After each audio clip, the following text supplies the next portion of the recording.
Hello, namaskar. This is Firstpost and you're watching Vantage with me, Palki Sharma.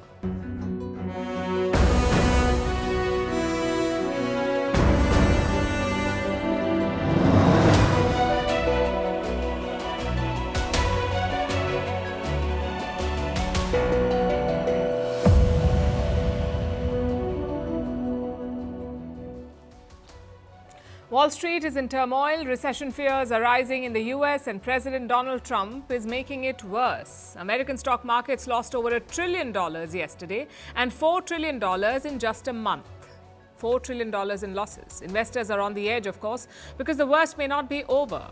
Trump's April 2 deadline is approaching. In about 2 weeks from now, he plans to escalate his trade war. America's biggest trading partners are on target, including possibly India. Donald Trump claims New Delhi will lower tariffs for him.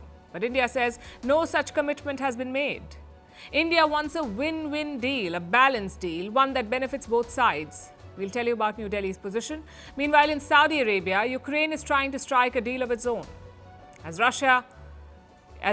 Ukraine, in fact, steps up attacks on Russian territories, Zelensky is desperate for a breakthrough. We'll tell you if he made any progress. Prime Minister Modi is in Mauritius. We'll discuss why India's relationship with this island nation is so significant. Also in focus, why former President Rodrigo Duterte was arrested in the Philippines. The Dalai Lama says his successor will be born outside China. But is the world still interested? And why millions of Indians are struggling to sleep. First, the headlines. In Pakistan, armed militants hold hundreds of train passengers hostage. The siege in the Balochistan province is ongoing. The gunmen bombed the railway track before taking control of the train. There are more than 400 passengers on board. The Baloch Liberation Army has claimed responsibility for this attack. Al-Shabaab terrorists storm a hotel in central Somalia. The attackers rammed an explosives-laden vehicle into the hotel. At least 4 people have been killed in the shooting that followed. The attack took place while the hotel was hosting a crucial meeting. It was to support the Somali government's fight against the terror group. Portugal braces for its third general election in many years as the Prime Minister is set to lose a vote of confidence. He is facing many allegations of conflicts of interest involving his family business. The Prime Minister has been in office for barely a year. A US judge orders Elon Musk's Doge to release its internal records, saying that the agency's work has been shrouded in unusual secrecy. President Trump has tasked the agency to slash the size of the US government. Doge has already cut thousands of government jobs and appended agencies.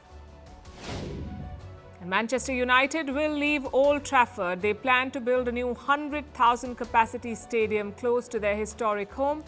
The new stadium will be the largest in the UK. It will be completed in 5 years. Old Trafford has been the English club's home since 1910.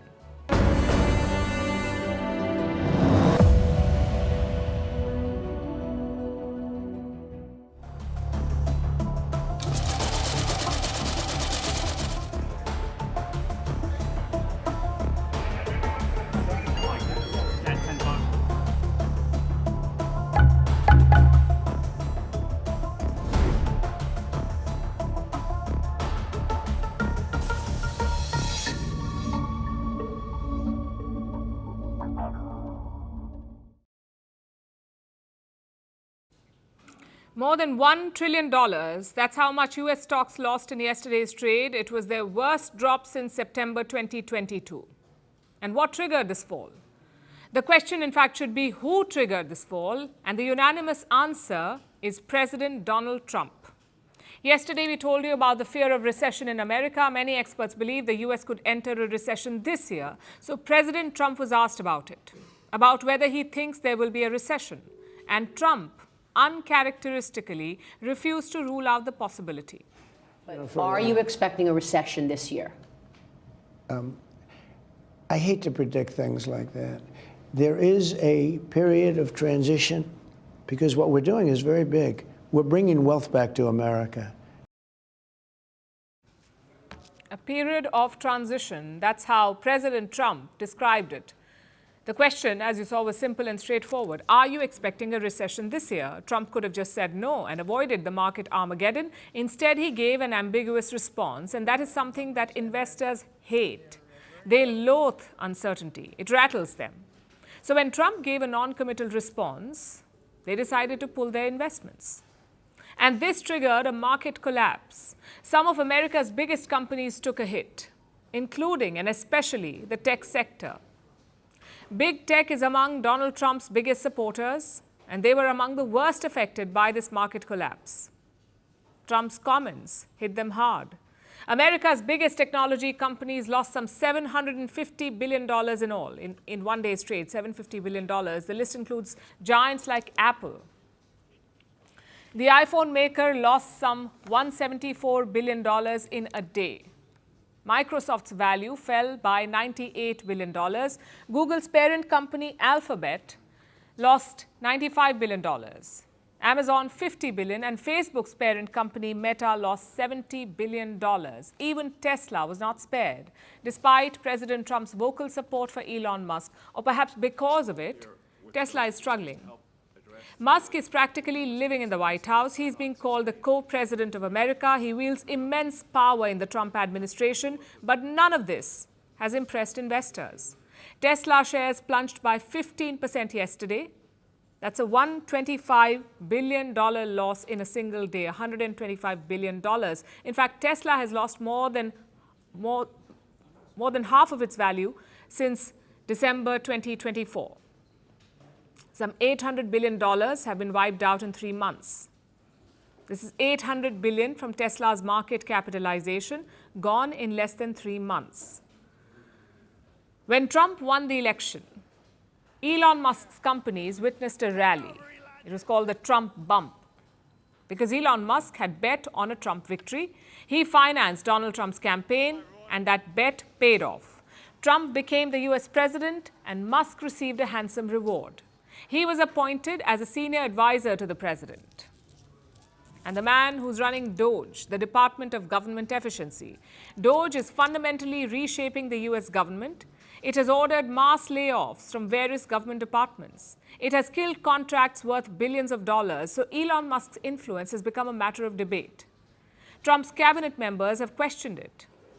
Despite all of the controversy and the backlash, Trump continues to support Musk. So much so that he now wants to buy a Tesla as a show of support for Elon Musk. Trump has blamed what he calls radical left lunatics for the Tesla slump. He says these left lunatics are boycotting Tesla, which is why the stock is falling. But what about the rest of the market?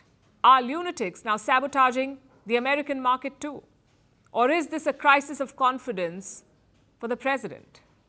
Because investors, irrespective of their political leaning, have been gradually pulling out of US stocks over the past month. The S&P 500 in the last 1 month has lost $4 trillion in value. This index, S&P 500, tracks America's top 500 companies. It has lost $4 trillion in about a month. Overall, the market sentiment is bearish, and the reason for that are Trump's tariffs. His trade war with America's biggest partners, countries like Canada, Mexico, and China, has made investors wary. They don't like the constant back and forth. It is fueling uncertainty, and we've seen 2 instances already of this back and forth. Trump announces tariffs on US trade partners only to roll them back and then declare a new deadline. Now the date is April 2nd. That's when Trump says he will impose sweeping tariffs. You're worried about a recession. Maria Bartiromo asked you, and you kind of hesitated. I'll tell you what, of course you hesitate. Who knows? All I know is this: we're going to take in hundreds of billions of dollars in tariffs, and we're going to become so rich, you're not going to know where to spend all that money. I'm telling you, you just watch. Trump's tariffs are draining global investors. Markets around the world are bleeding. Japan's Nikkei fell by almost 1%. South Korean markets lost about 1.3%. South Korea's acting president has spoken about this. He says America first is hurting his country. The arrow of Trump's America First policies have started targeting our country. President Trump has recently claimed in his congressional speech and other remarks that South Korea's tariffs are unfair and has called for the abolition of subsidies promised to semiconductor companies, signaling all-out pressure. Indian markets too were trading in the red today. However, by the end of trading day, we saw some recovery. But this chaos is not over yet. Yesterday was particularly bad, yes. It was also a message of sorts from investors to the American president. They are not happy with his handling of the economy.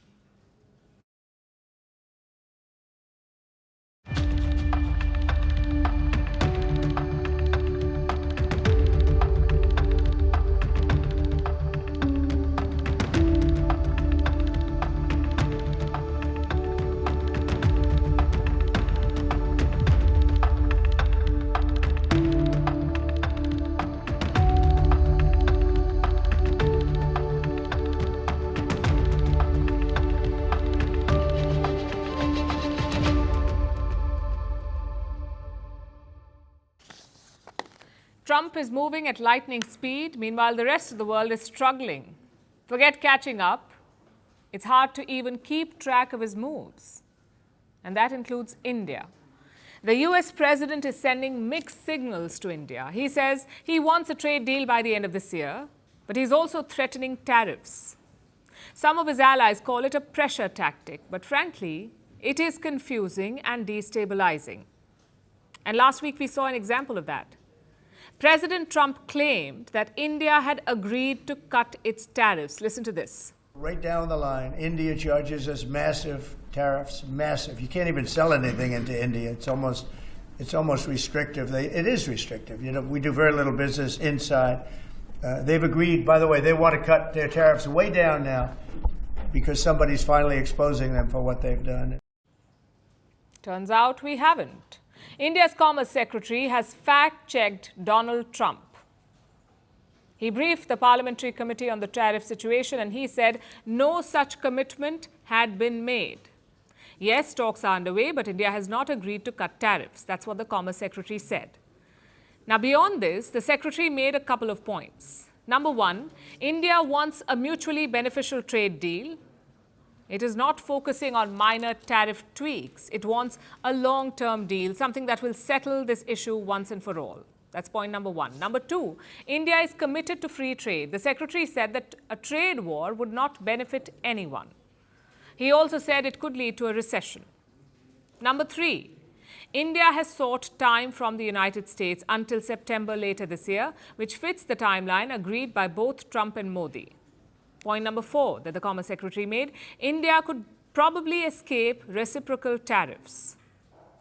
Remember, Trump has set a deadline to impose them. Reciprocal tariffs will kick in on the 2nd of April, but the Indian Commerce Secretary suggested that India could escape it. It's not clear how, though. And finally, point number five, India's muted reactions have a logic. The likes of Canada and Mexico have reacted aggressively to Trump's tariffs, but India has not. The Commerce Secretary attributed this to the nature of the tiff. Trump has border and drug issues with Canada and Mexico. They're both US neighbors. But with India, the issue is purely trade. Hence the different response. Now, full disclosure, these committees meet behind closed doors, so all of this is based on sources and reports. None of it is on record. In public, the government of India is saying very little. It has reaffirmed its commitment to free trade. It has also promised to conclude a trade deal with the United States. And all of this is part of a playbook to handle Donald Trump. From what we have seen, the strategy has multiple parts. The first part is concessions. India has cut tariffs on non-critical items, things like American whiskey and expensive bikes. The idea is to give Trump something to flaunt. The second part of India's strategy is talks. Commerce Minister Piyush Goyal was in the US last week. He held talks with Trump's trade envoy, and this week he's meeting Indian industry and trade representatives. The goal is to gauge the impact, to see how the tariffs may hurt India. And finally, the third tactic, keeping it non-confrontational. That is important. Trump has been saying a lot of things about India. He's called India tariff king. He's called us a tariff abuser. Last week, he wrongly claimed that India had reduced its tariffs, yet New Delhi has been silent. It is not reacting to every single statement by Donald Trump. Instead, India is looking at his actions. And this approach is not new. A lot of Trump's former advisors have spoken about it. They say, focus on the actions, not on the words. Consider the tariffs on Canada and Mexico. In his statements, Donald Trump keeps threatening tariffs. But he's paused and delayed it twice, which suggests that he is not as serious about them as he claims. Nonetheless, he is the President of the United States of America, so you have to prepare for all eventualities. India's challenge is to strike a balance. Most people agree that our tariffs have to be reworked. Some of them are way too high. But it's crucial to not go too far, to protect critical industries and to defend certain barriers. Let's see if New Delhi can strike that balance.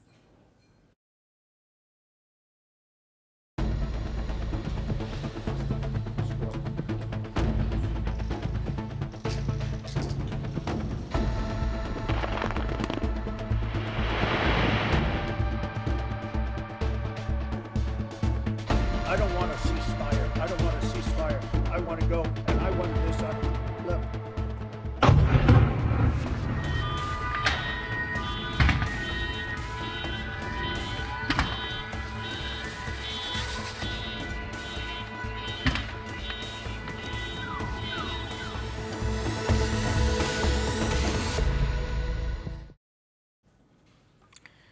The Americans are back in Saudi Arabia. It's the same team that met the Russians last month. Secretary of State Marco Rubio and National Security Advisor Mike Waltz. Even the mediator is the same, the Saudi Foreign Minister Prince Faisal. Other than that, everything is different. The Americans met the Russians in Riyadh last month, but this meeting is happening in Jeddah. And sitting across the American team are the Ukrainians. Two of them are leading this delegation. One is President Zelensky's advisor, and the second is Ukraine's defense minister. In simple words, this is a damage control mission. I'm sure you remember the meeting between Zelensky and Trump. It was a disaster, to say the least, and after that disaster, things went downhill. The US froze military aid to Ukraine. They also cut off intelligence sharing. So now Kiev is trying to make things right. Hence this meeting. Zelensky himself arrived in Saudi Arabia yesterday, but he is not part of the talks. And the agenda? Well, mainly two things. One is the minerals deal. Ukraine will share its mineral wealth with the United States. Trump sees it as payback for US aid. Zelensky sees it as a stepping stone to security guarantees. The second is a peace process. Nobody is expecting a breakthrough. But the US wants to see how genuine Ukraine is. In public, Zelensky has supported Trump's push, but is he really willing to make concessions? That is what the US side is hoping to find out. We have to understand the Ukrainian position and just have a general idea of what concessions they'd be willing to make, because you're not going to get a ceasefire and an end of this war unless both sides make concessions. It's just obvious. We'll need to see. Maybe we won't go into great details. We're not going to be sitting in a room drawing lines on a map, but just get a general sense of what concessions are in the realm of the possible for them and what they would need in return. So the US wants to see how genuine Ukraine is, and Ukraine wants to see how genuine Russia is. They are proposing a truce, a halt in fighting everywhere except on land, meaning no drones, no missiles, no rockets. Kiev wants to see if Russia will accept it, if they're genuine about peace. A similar proposal was made by France and Britain that was quickly rejected by Russia. So let's see how they respond to this one. I know it is tempting to see this as an effort to end the war, but frankly it is not. Because to end the war, you need Russia and Ukraine at the same table. These talks are more bilateral in nature.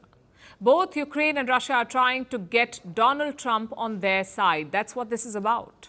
That's what the Riyadh meeting was about. That's what today's meeting was also about, the one in Jeddah. Getting Trump on your side. And which way is Trump leaning?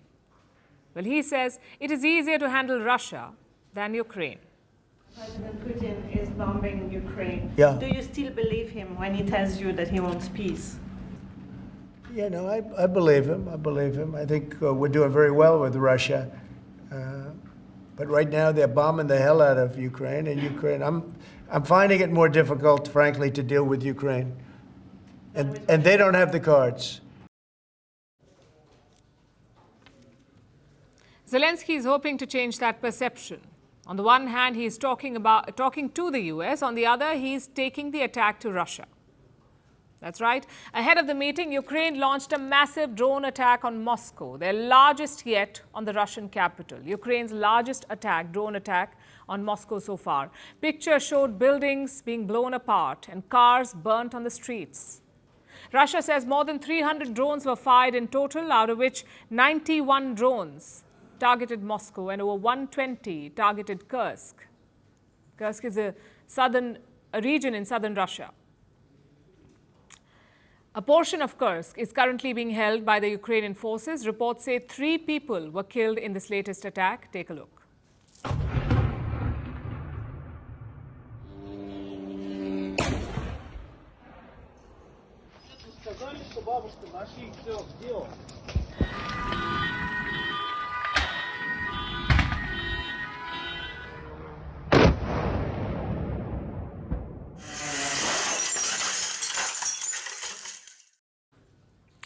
It's a clear message from Ukraine. They're telling Russia, US aid or not, we are very much in the fight, so back off. In response, Russia fired missiles at Ukraine. They hit a fuel depot in Odessa. Take a look at this now.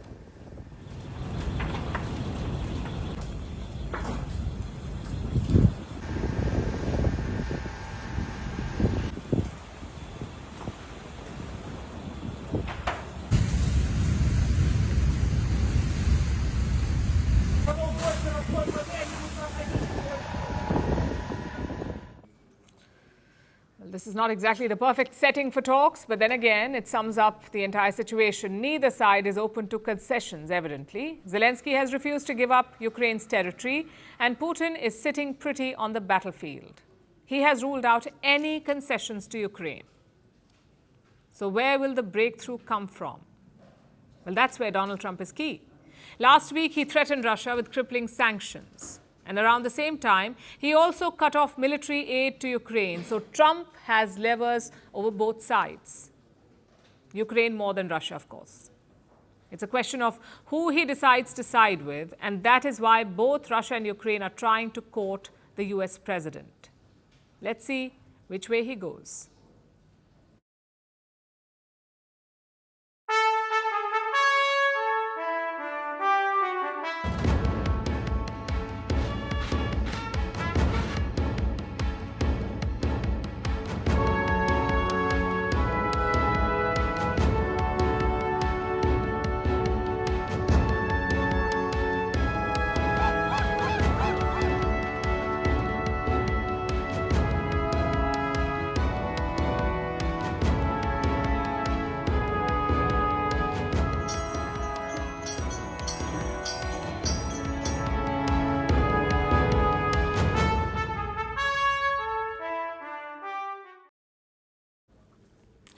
For our next story, let's step back in time. The year was 1834.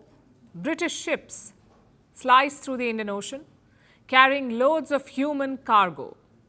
Hundreds of laborers from India, they were promised work and a better future, a better life than what they were leaving behind. That was the promise. But as they stepped onto the sugar plantations of Mauritius, they found themselves bound to a foreign land. And they ended up becoming a link that still binds India and Mauritius. The first Indians went there more than 2 centuries ago, and today India's Prime Minister Narendra Modi has landed in the very same country. He is attending the island's 57th National Day celebration. And tonight we'll tell you why this visit is so crucial, what makes Mauritius such an important friend and partner for India. Let's look at the Prime Minister's visit first. He landed in Port Louis earlier today, where he received a guard of honor and was then greeted by traditional songs.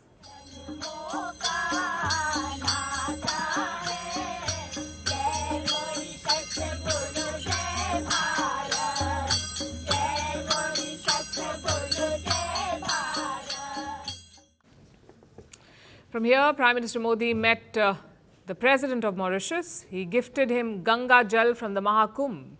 Ganga Jal, as some of you would know, is holy water from the river Ganga. He also gifted the president makhana or fox nuts, which is a superfood from the Indian state of Bihar. For the First Lady of Mauritius, Prime Minister Modi brought a Banarsi sari and he gifted it to her in a traditional Sadeli box. के साथ मुलाकात की है।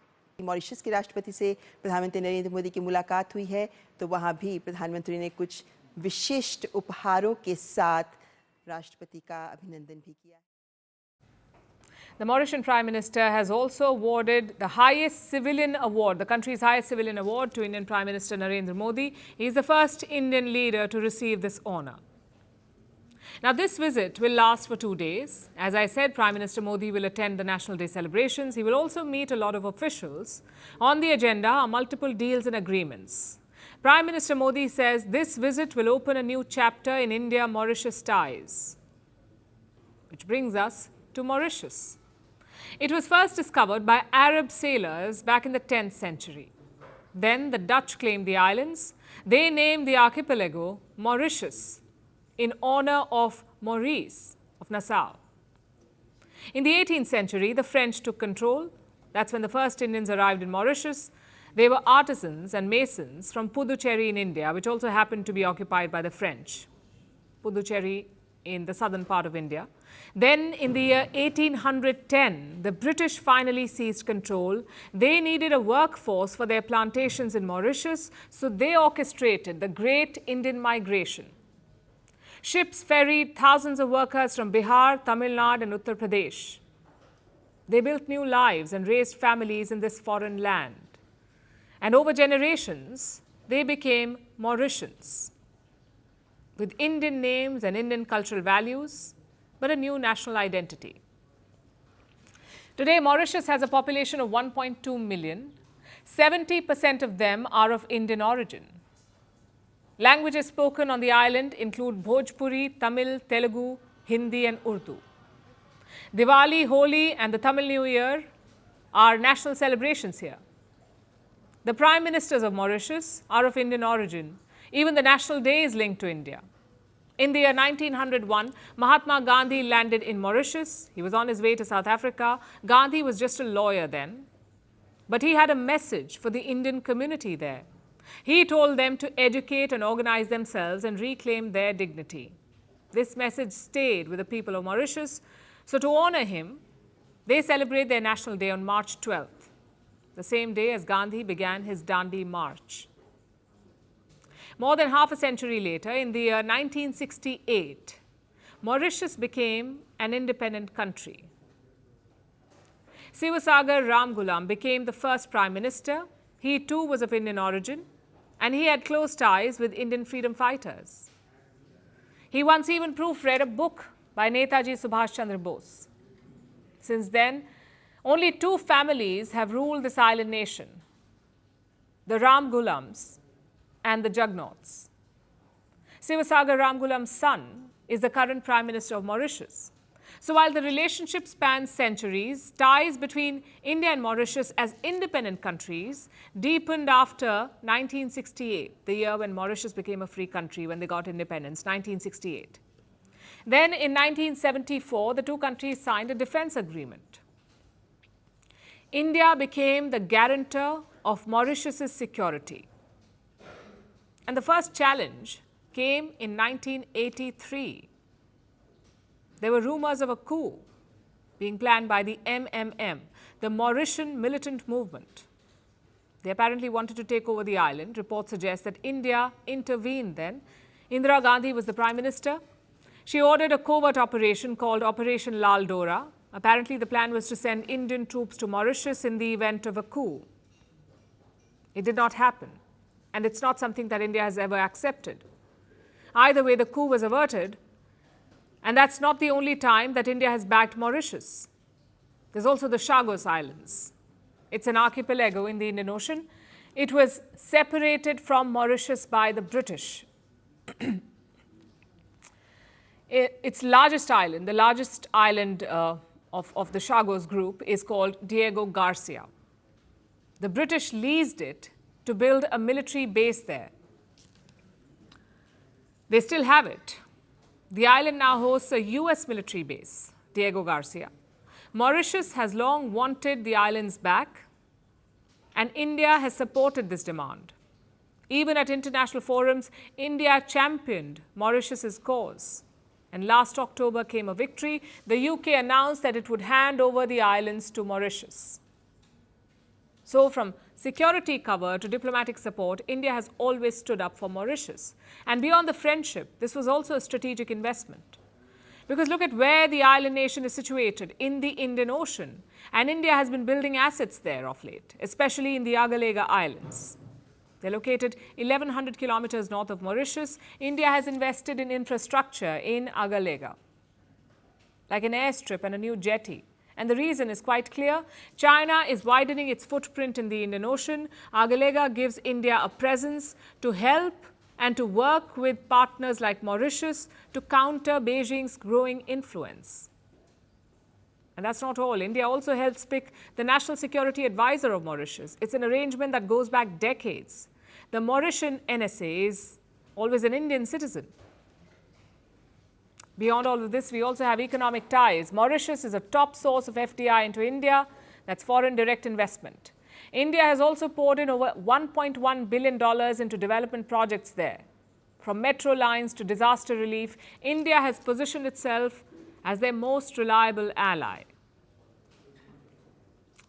India and Mauritius are also reaching for the stars, quite literally.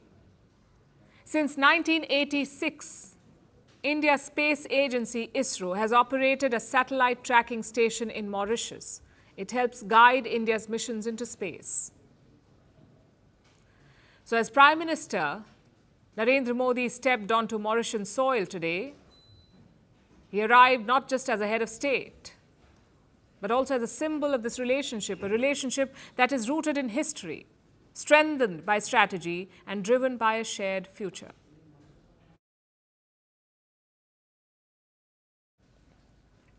Now we turn to the Philippines. High drama unfolded at the Manila International Airport today. The country's former president, Rodrigo Duterte, was arrested. He was picked up when he landed in the Philippines.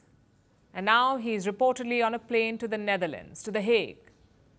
Because this arrest was carried out at the behest of the ICC, the International Criminal Court, which had issued an arrest warrant for Duterte over his so-called war on drugs. Remember, Duterte was president of the Philippines between 2016 and 2022. Thousands of people were killed during that time. The official count is over 6,200, but the real number is said to be much higher, as high as 30,000 according to some estimates. And this is what the ICC has been investigating. Of course, Duterte does not accept any of this. Listen to what he said after his arrest today. For detention and the basis for detention. So, what is the law and what is the crime that I committed? To me now, the legal basis for my being here, as apparently I was brought here not of my own volition. It's somebody else's. Kung hindi ibang tao, ikaw siguro, because this is your structure. So you have to answer now for the deprivation of liberty. Duterte's daughter, Veronica, put that video up on social media. She was with him during his arrest. Duterte's supporters are furious at this turn of events. They were protesting today outside the airbase where he was reportedly being held. They also showed up at the Manila airport in large numbers. They chanted his name while he was being arrested.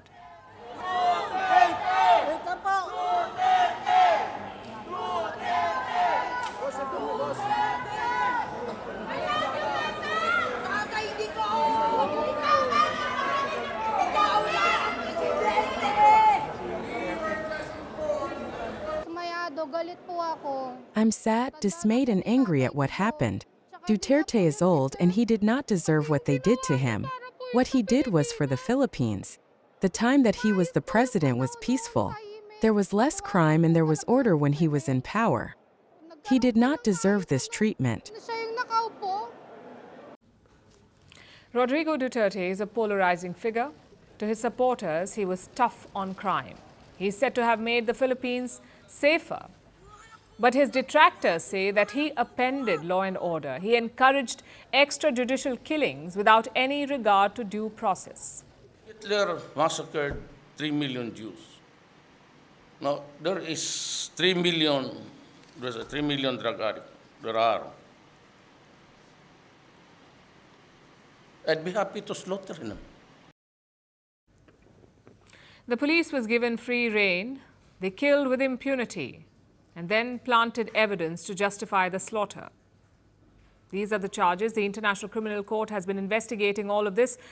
During Duterte's presidency, they were investigating, so he simply withdrew from it. He pulled the Philippines out of the ICC. His lawyers say that this makes today's arrest unlawful because the Philippines is not part of the ICC anymore. The ICC still claims to have jurisdiction, though, over crimes committed before Duterte withdrew. His lawyers are not happy. This is what they said. I feel that they're being deprived of his legal rights. Even as former president, huwag mo nang pansinin yun, basta tao, Pilipino, you are entitled to all the constitutional rights as provided by our Constitution. That seems a little tone deaf. Duterte, of all people, should not complain about legal constitutional rights. The families of his drug war victims held vigils today. They say his arrest is the first step towards justice. But it may not be that simple. You see, the Philippines is also gearing up for midterm elections. They will take place in the month of May.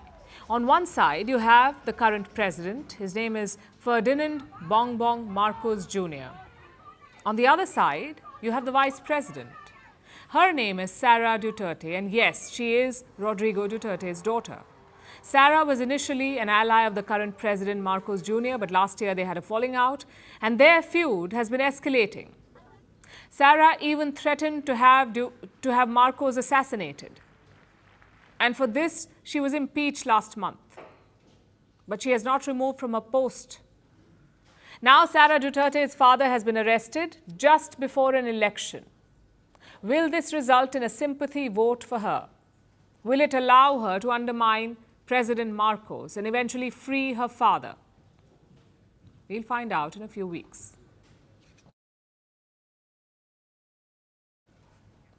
Now let's turn our attention to Greenland. This Arctic island is home to about 56,000 people, and today they are going to polls.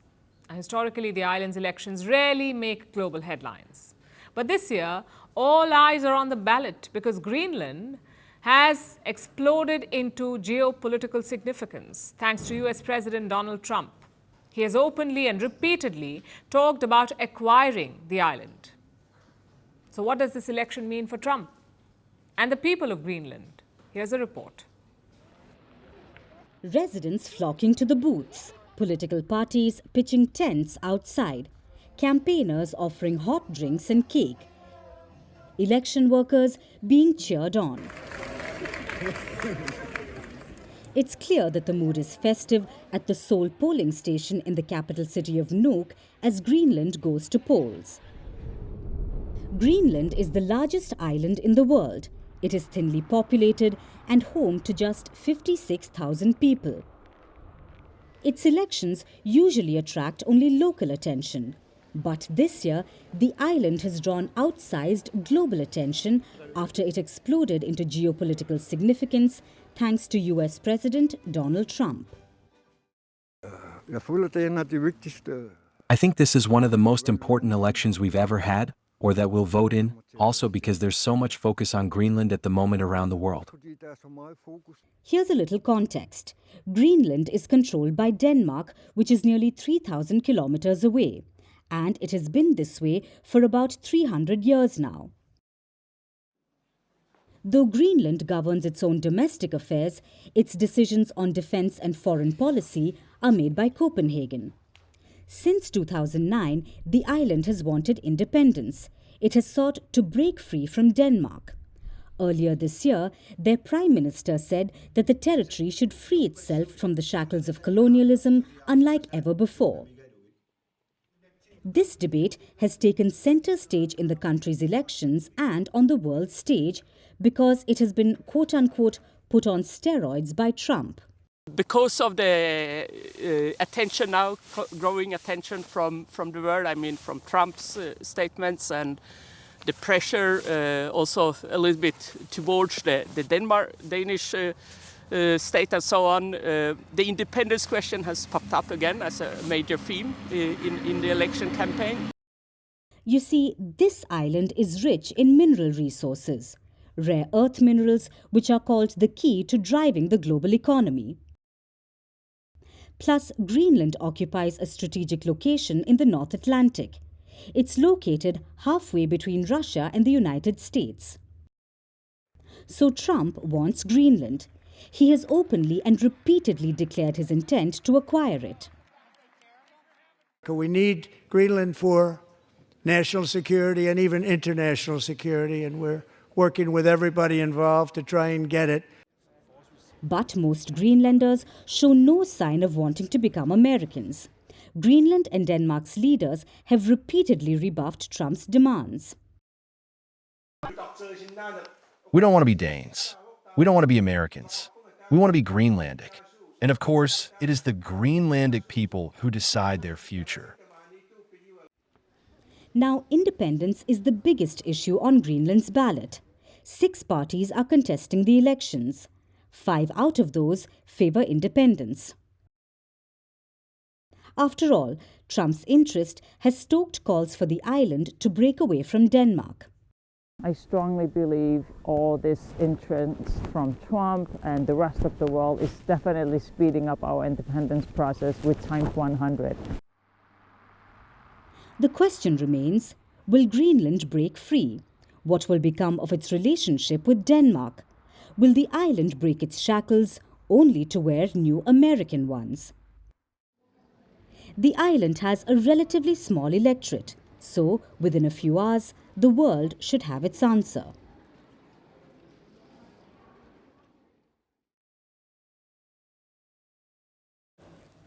From one imperialist holding to another, Tibet. In the 1980s and 1990s, it was all the rage. World leaders, Hollywood actors, rights activists, all of them would speak out for Tibet, for its independence from China. But today, the movement seems to have lost its momentum. The world appears to have moved on. It's sad but true. Yesterday, March 10th, was Tibet Uprising Day. On that day in 1959, Tibetans rose up in revolt against China, and the response was brutal. China's crackdown killed tens of thousands of Tibetans. Their spiritual leader, the Dalai Lama, was forced to flee. Since then, he stayed in India as the most high-profile refugee in the world. Now, the Dalai Lama is 89 years old. He will turn 90 in July this year. So naturally, there are questions about his successor. Who will lead the Tibetans in the future? Well, the Dalai Lama has an answer. He says his successor will be born outside China, in the free world, as he called it.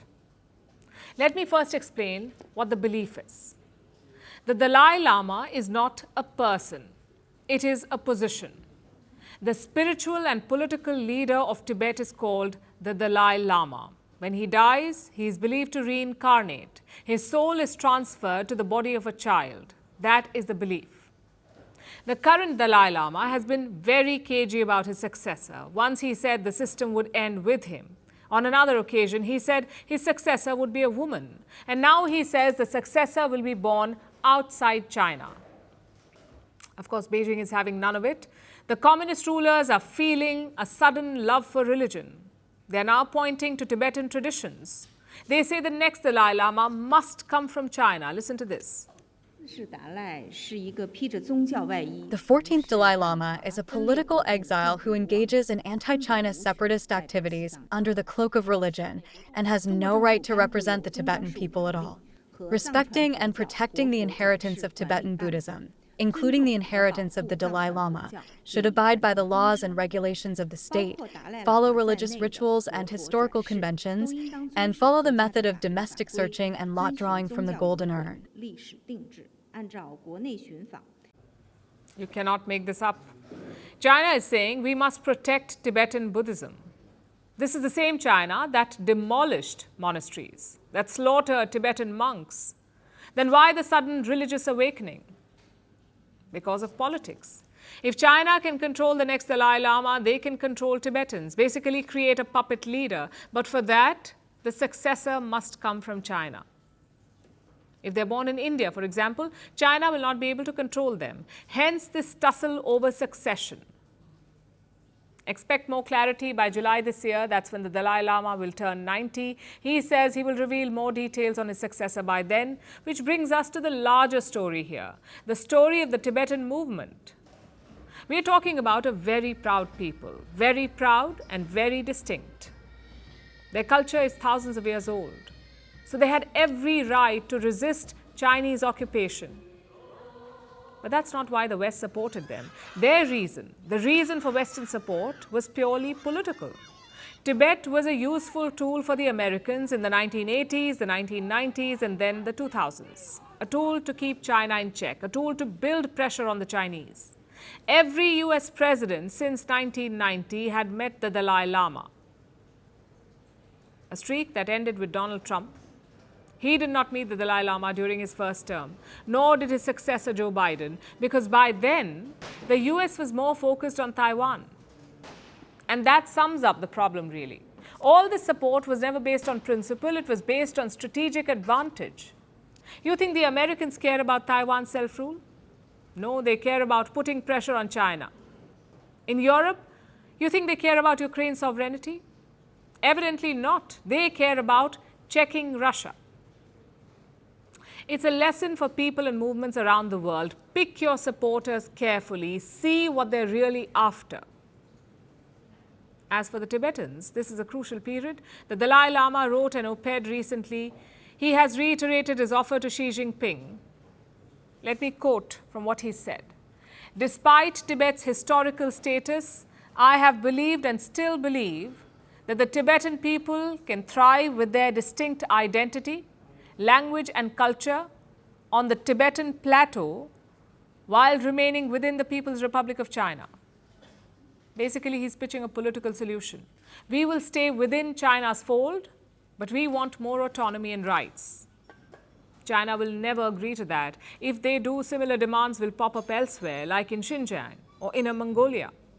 Tibet's best hope is the looming succession. It will indeed be a day of grief, but it will also present them with an opportunity to once again seize the headlines, to once again revitalize their movement. Because this is a people who deserve freedom, not China's repression.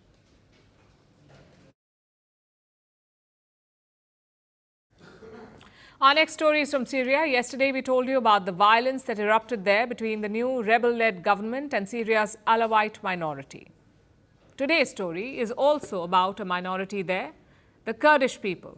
Thankfully, it's good news this time. Syria's government has signed an agreement with the Kurds. They have agreed to absorb the Kurds into the new Syrian state. Kurdish people have been recognized as an integral part of Syria, and they have been promised their right to representation. On the surface, this seems like a breakthrough, and it was met with optimism and cheers. Here's our report. Syria's foreign ministry has put out this video. It shows two of the country's most powerful fighters together, both suited up and signing documents. On the right is Syria's new interim president, Ahmed al-Shara. He led the rebel group HTS, the group that ousted former Syrian President Bashar al-Assad last December. He is now in charge of the country. On the left is Mazloum Abdi, the leader of the Syrian Democratic Forces, or SDF. This is a US-backed militia led by Kurdish people. The Kurds are an ethnic group spread across multiple nations. They are a minority in Syria, Iraq, Iran, and Turkey.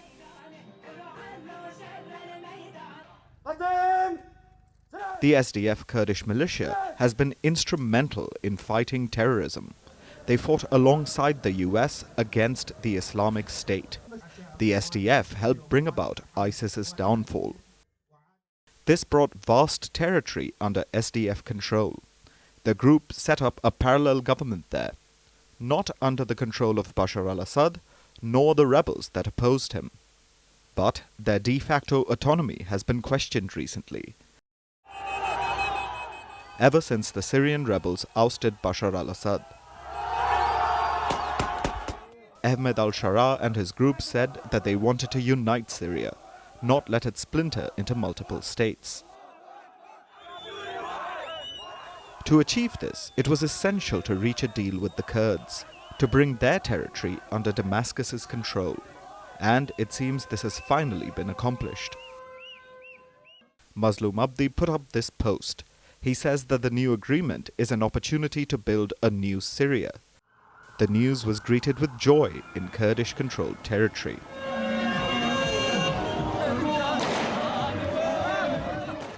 We congratulate the Syrian revolution, in which brought together all sections. We want to end the bloodshed. The whole people are happy, and they are all one hand, Kurds, Christians, Assyrians, and all other sections. We are all brothers in one country. We seek freedom, and this is it. As a Kurd and a Syrian citizen, I am happy with the terms of the agreement and the end of the war in Syria after 14 years of conflict. This marks the dawn of freedom. Though the timing is not ideal due to the tragedy our brothers and sisters on the coast are enduring.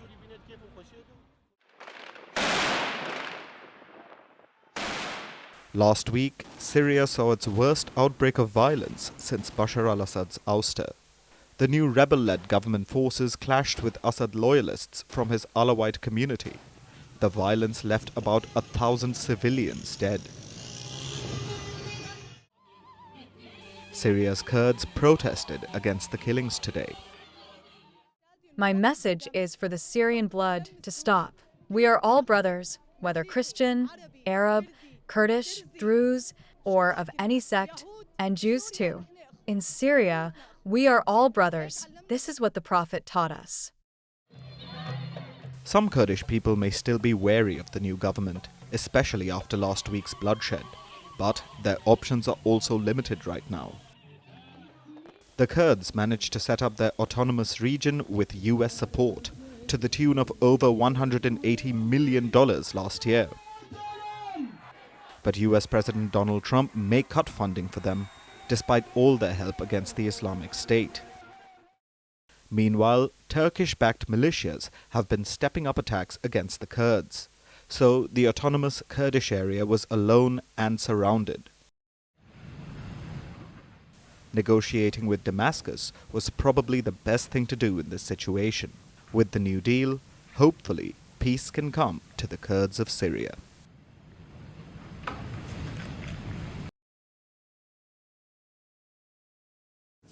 Now to the big story from Pakistan. There's been a major insurgent attack in Balochistan. A train has been hijacked by militants in the area. The Jafar Express, which was going from Quetta to Peshawar. More than 400 people were on board this train. Out of this, around 180 are being held hostage and at least 11 have been killed.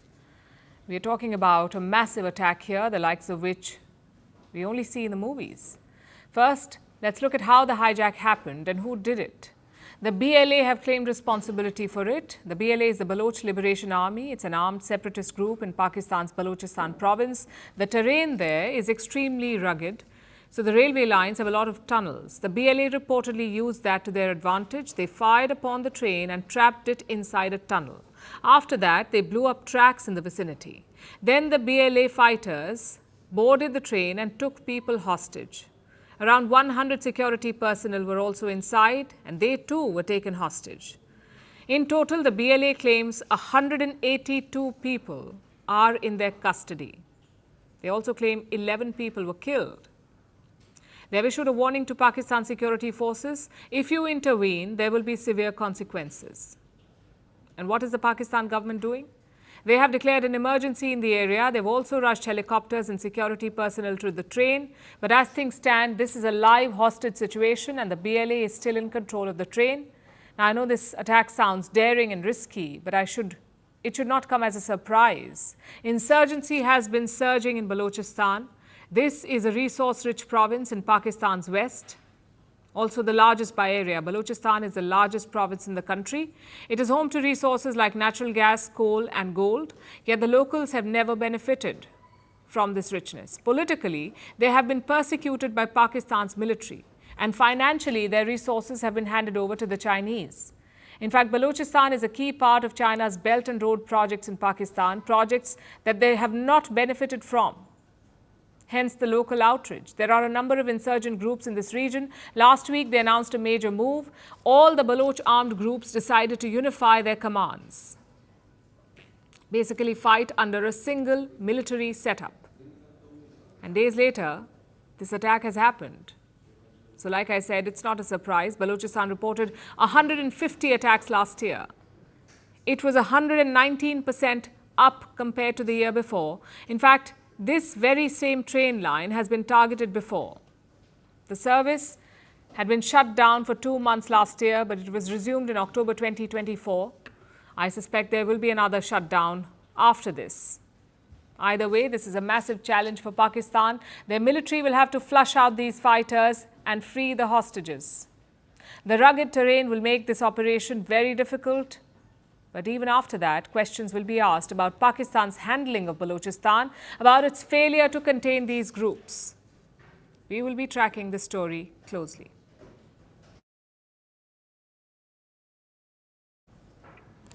Do you know what manus means? It is the Latin word for hand, and China has adopted it as the name for its latest AI agent. The Chinese manus promises to be handy. It can do multiple tasks at once, one prompt, and it can plan a trip for you or analyze your investment portfolio. Manus was launched earlier this month and it's already created a lot of buzz. But not everyone can use it yet. It's still invitation only. Meanwhile, elsewhere in the world of artificial intelligence, ChatGPT is getting anxious in the US. Not the makers, this time it's the bots who are anxious. And in Europe, they're building 4 AI gigafactories. That is the EU's answer to the US Stargate. As for India, it is racing to deal with an AI talent shortage.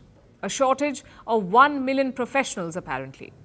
Our next report has more. Do you want someone to plan a trip to Japan, analyze stock options, create coursework for teachers, analyze insurance policies, all with a single prompt? Sounds too good to be true, right? Well, this is China's new AI agent. It's called Manus and it's a serious multitasker. But don't mistake it for a chatbot. It's being called the first general AI agent. Manus was developed by a Chinese startup, Monica. It was launched on March 6th. Since then, it's created a lot of buzz in the world of AI.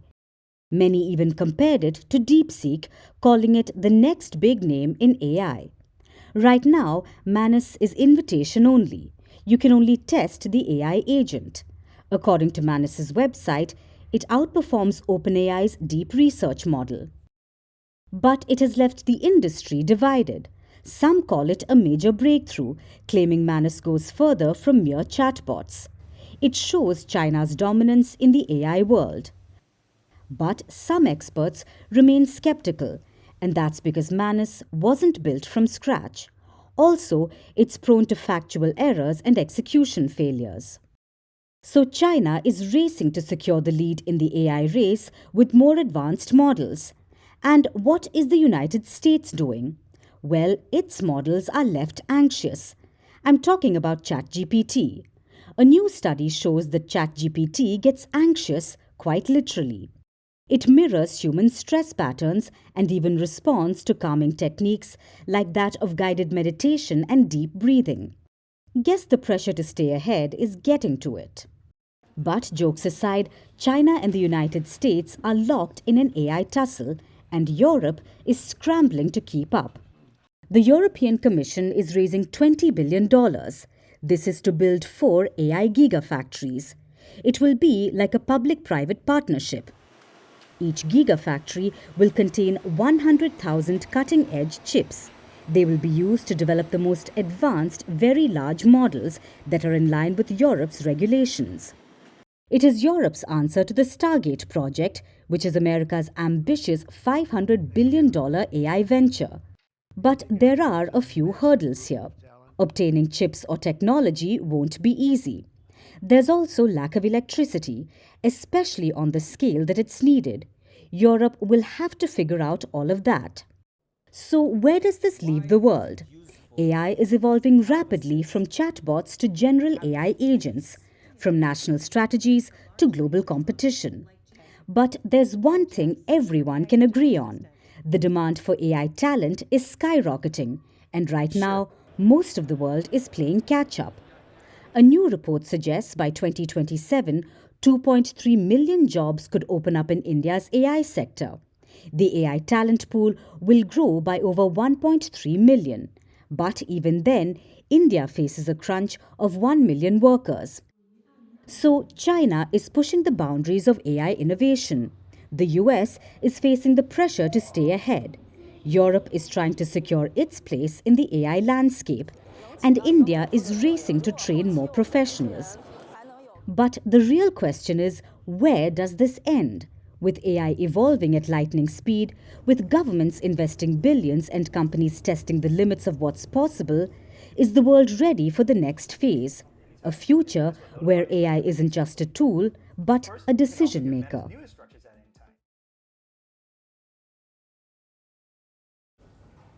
It is almost World Sleep Day. It will be celebrated on March 14 this year. As we sleepwalk towards it, let me ask you a question. How did you sleep last night? Did you stare at the clock, doom scroll in bed, or toss and turn? If you can relate, do know that you're not alone. The world over, 37% people struggle to sleep and 10% suffer from chronic insomnia. That is a global average. What about India? How is the world's most populous nation sleeping?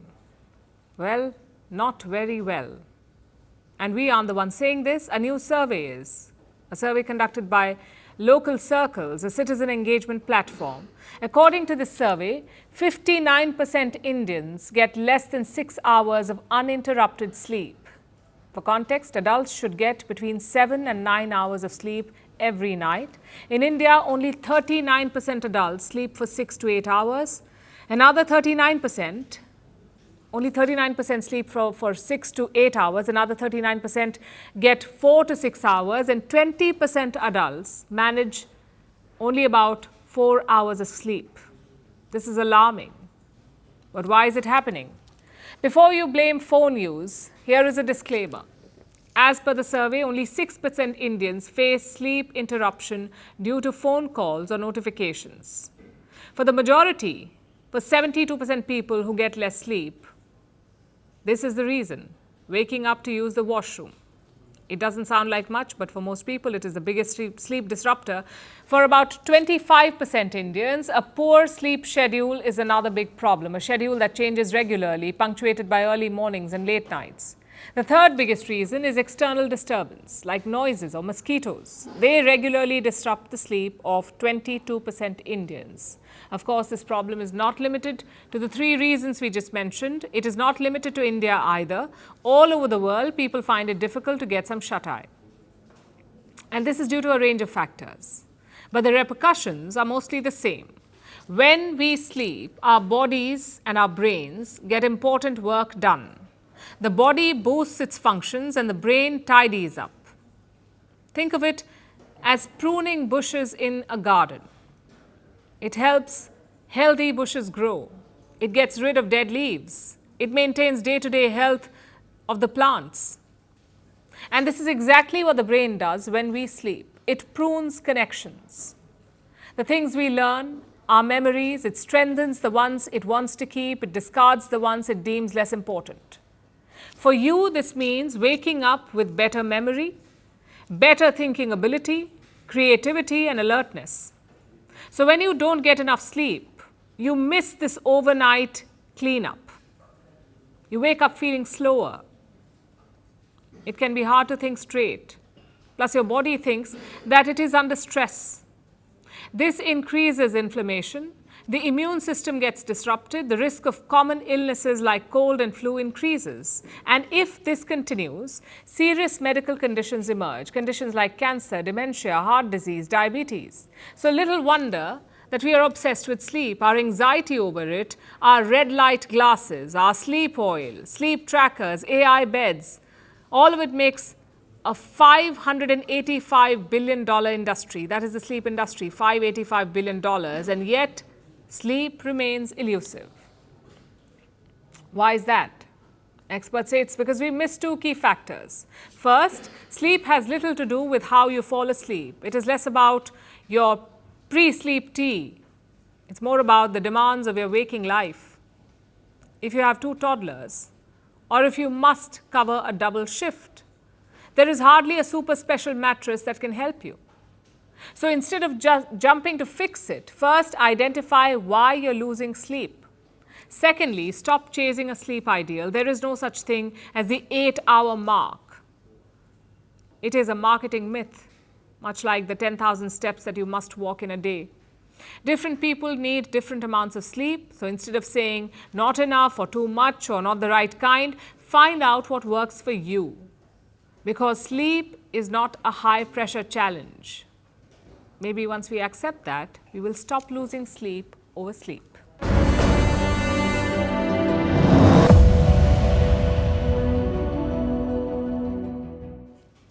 Yesterday was a bad day for X or Twitter. The platform went offline for a couple of hours. Elon Musk later said it was a cyber attack. For users, this presented a new problem. When Instagram is down, you make jokes on X. When WhatsApp is down, you make jokes on X. But when X is down, where do you make jokes? Turns out you wait for it to come back.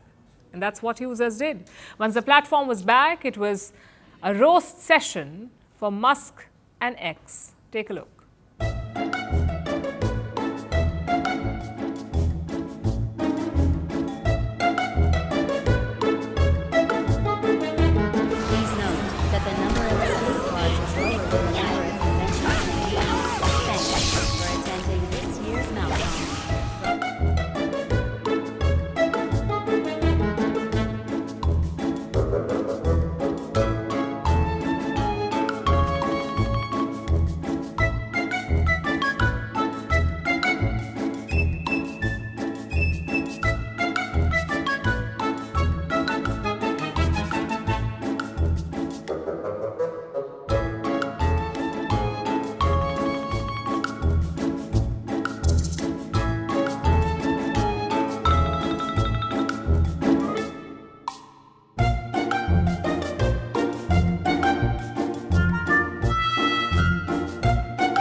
Now it's time for Vantage Shots, images that tell the story.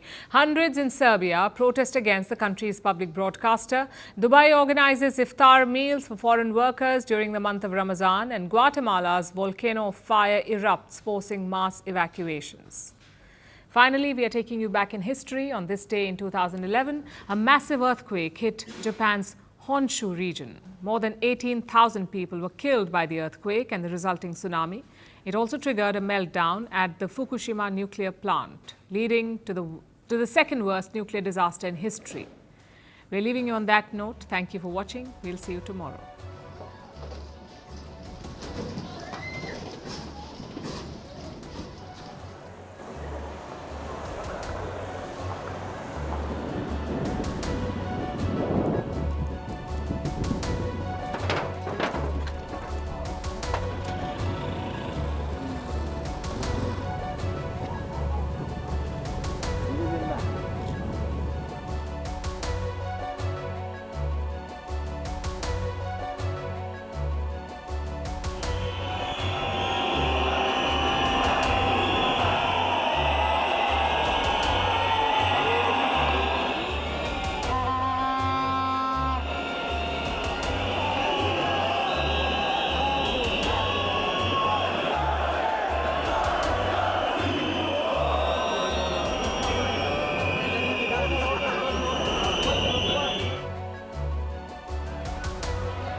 your interview.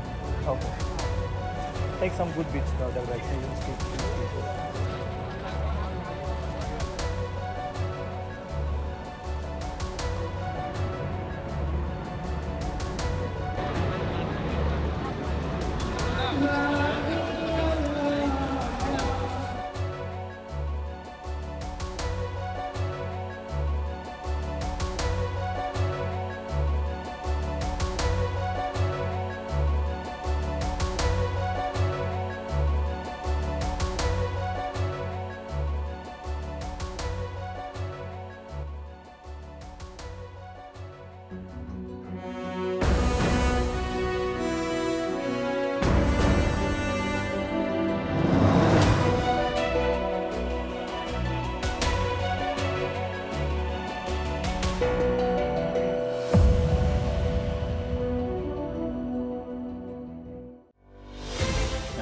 Hi, how are you? Very well, thank you. Thank you for being here. Namaste, Mr. President. Bharat ke logon ko meri namaste. How many people generally follow you in interviews? Typically, in a month, we have viewers up to 150 million. That's more than twice the population of France. And in the last 2 years, we had 3 billion viewers. So I say, Laurent, this is your chance to be famous. You're on Firstpost. One word to describe your equation with Prime Minister Modi. Amitié. As India and France work together, are you creating a new era of non-alignment in the technology space? India is a training superpower. 1 million engineers a year, more than all of Europe and the US combined. So we have that partnership. We have a partnership on the environment and the economy. We also have civilian nuclear programs, and that is something we've developed far beyond the France-India relationship. So we want to work together on AI. And then comes China with its DeepSeek, creating models at a fraction of the cost. Did that innovation take you by surprise? Did that breakthrough make you sit up and think, what did the Chinese do and how? But what did DeepSeek do? They took everything that was already available from the last AI model, and then they recalibrated it. So are you going to ban Chinese AI in France? So we don't have this American approach of banning tech because of where it comes from.